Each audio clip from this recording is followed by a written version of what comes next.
السلام علیکم دوستو، کیسے ہیں آپ؟ خیریت سے ہیں؟ اللہ پاک آپ سب کو اپنی حفظ و امان میں رکھے۔ دوستو آپ دیکھ رہے ہیں ڈاکٹر خان یوٹیوب چینل، میں ہوں ڈاکٹر آصف خان۔ دوستو آج ہم بات کرنے والے ہیں نوویڈیٹ ٹیبلٹ کے بارے میں۔ یہ ایک اچھی اینٹی بائیوٹک ہے۔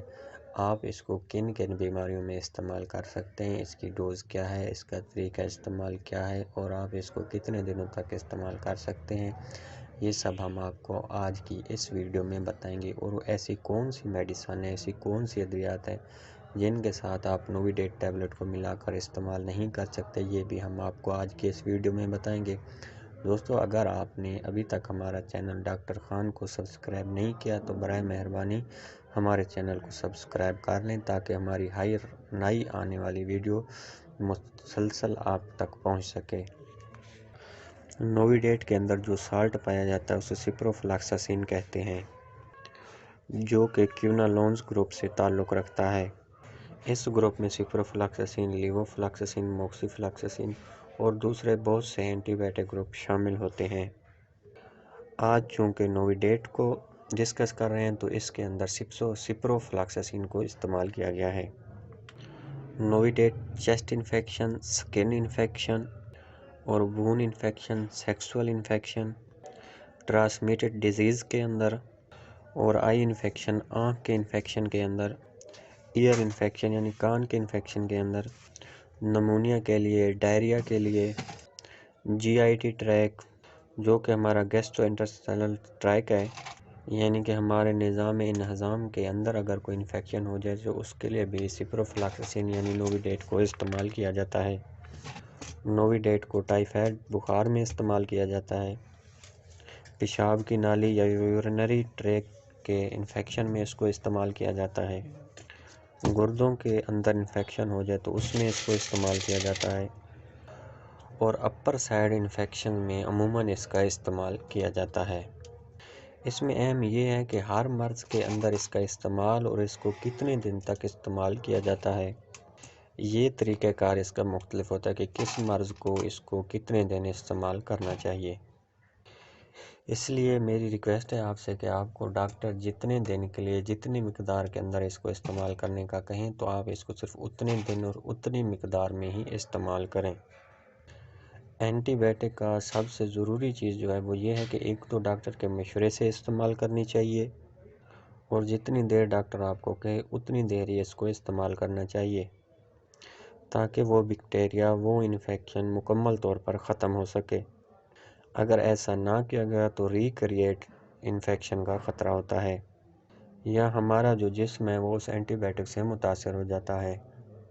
اگر ہم اپر ریسپیریٹری ٹریک کے بارے میں بات کریں تو اپر ریسپیریٹری ٹریک میں سپروفلاکساسین کو تو اس اپر انفیکشن میں سپروفلاکساسین 500 کی ایک گولی صبح ایک گولی شام کو استعمال کرنی چاہیے۔ اگر یورینری ٹریک انفیکشن کے بارے میں بات کریں اور وہ کم مقدار میں ہو اور وہ کمپلیکیٹڈ کیس نہ ہو تو وہ صرف 3 دن کے اندر ہی صبح شام استعمال کرنے سے ٹھیک ہو جاتا ہے۔ لیکن اگر کیس کمپلیکیٹڈ ہو، بہت پرانا ہو اور مرض کی جو نوعیت ہے وہ شدید ہو تو پھر اس کو 7 دن تک استعمال کروایا جاتا ہے۔ اگر پھر بھی صحیح طرح رزلٹ نہ آ رہا تو آپ اس کو 10 دن تک استعمال کر سکتے ہیں۔ اور لیکن اگر بیکٹیریا پروسٹریٹ ہو تو پھر اس سے 3 سے 4 ہفتے تک کی میڈیسن دی جاتی ہے۔ 3 سے 4 ہفتے میں یہ جا کر کور ہو جاتا ہے، یعنی کہ آپ 3 سے 4 ہفتے سپروفلاکساسین کی ٹریٹمنٹ لے سکتے ہیں۔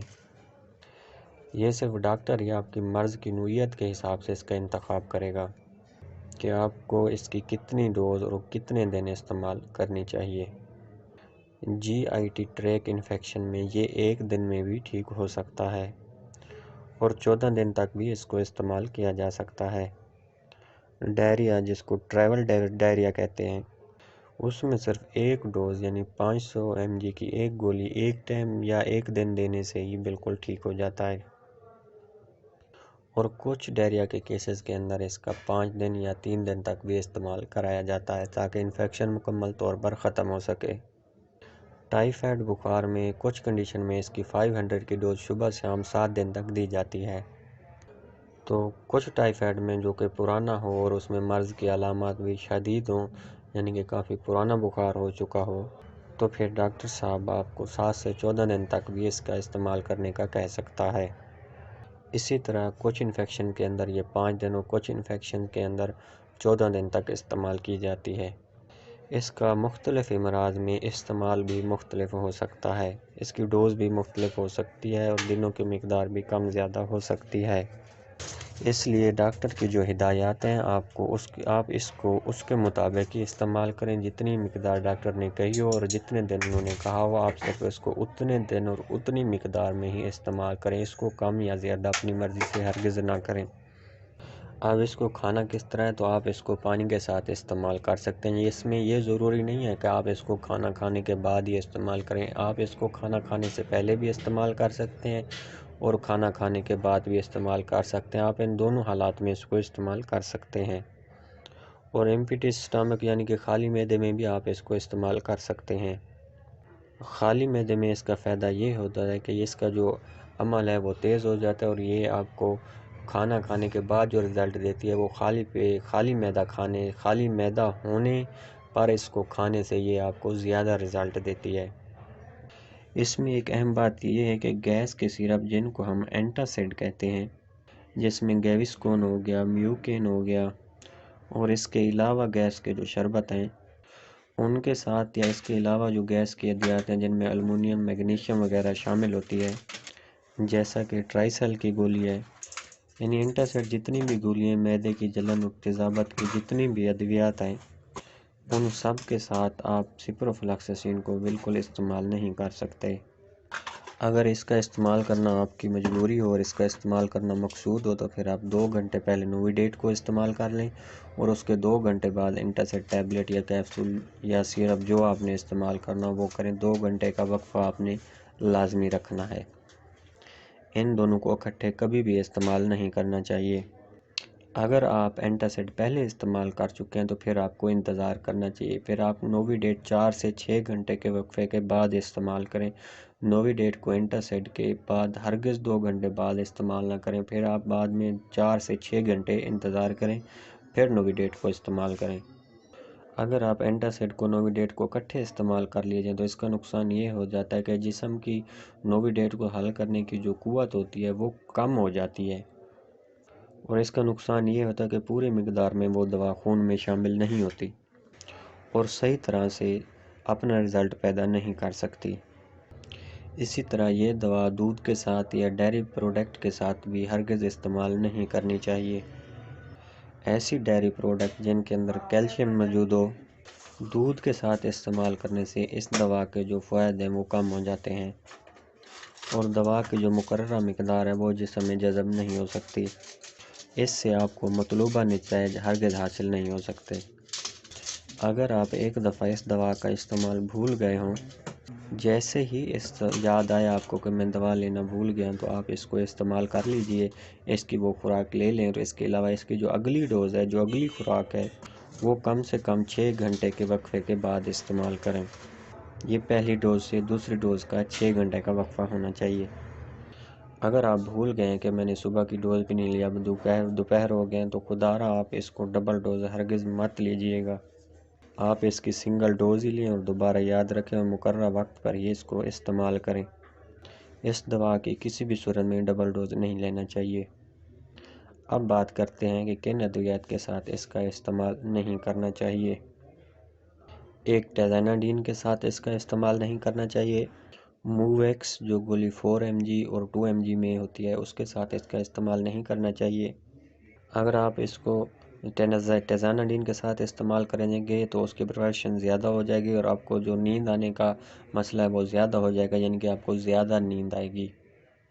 اس لیے ٹیزاناڈین کے فارمولے کے ساتھ اس کا ہرگز بھی استعمال نہیں کرنا چاہیے۔ اگر آپ موویکس کا استعمال کرتے ہیں پہلے سے تو اپنے ڈاکٹر یا فارماسسٹ کو ضرور بتائیں کہ میں پہلے سے موویکس کا استعمال کرتا ہوں، تو آپ کو نوویڈیٹ استعمال کرنی چاہیے یا نہیں کرنی چاہیے، تاکہ وہ آپ کو اس دوا کی ایڈجسٹمنٹ دے سکے۔ اسی طرح میتھروکاڈوکس کے ساتھ اس کا استعمال نہیں کرنا چاہیے۔ کیونکہ اس میں اس کی ابزارپشن بڑھ جاتی ہے اور یہ خطرناک حد تک بڑھ سکتی ہے۔ اسی طرح کیوبن ٹی دوا ہوتی ہے جو اکثر دمے کے مریض استعمال کرتے ہیں، تو اس دوا کے ساتھ بھی اس کا استعمال نہیں کرنا چاہیے۔ کیونکہ اس کو ایک ساتھ استعمال کرنے سے تھائیوفائلین کی جو مقدار ہے وہ جسم میں زیادہ ہو سکتی ہے، اس سے آپ کو سائیڈ ایفیکٹ ہو سکتے ہیں۔ اسی طرح اس کو وٹامن کے ساتھ بھی استعمال نہیں کرنا چاہیے۔ اسی طرح آپ اس کو ڈوزالٹا ٹیبلٹ کے ساتھ بھی استعمال نہیں کر سکتے۔ اسی طرح سلڈینافیل کے ساتھ بھی آپ اس کو استعمال نہیں کر سکتے۔ اس کے جو ممکنہ سائیڈ ایفیکٹ ہیں وہ کوئی زیادہ نہیں ہیں۔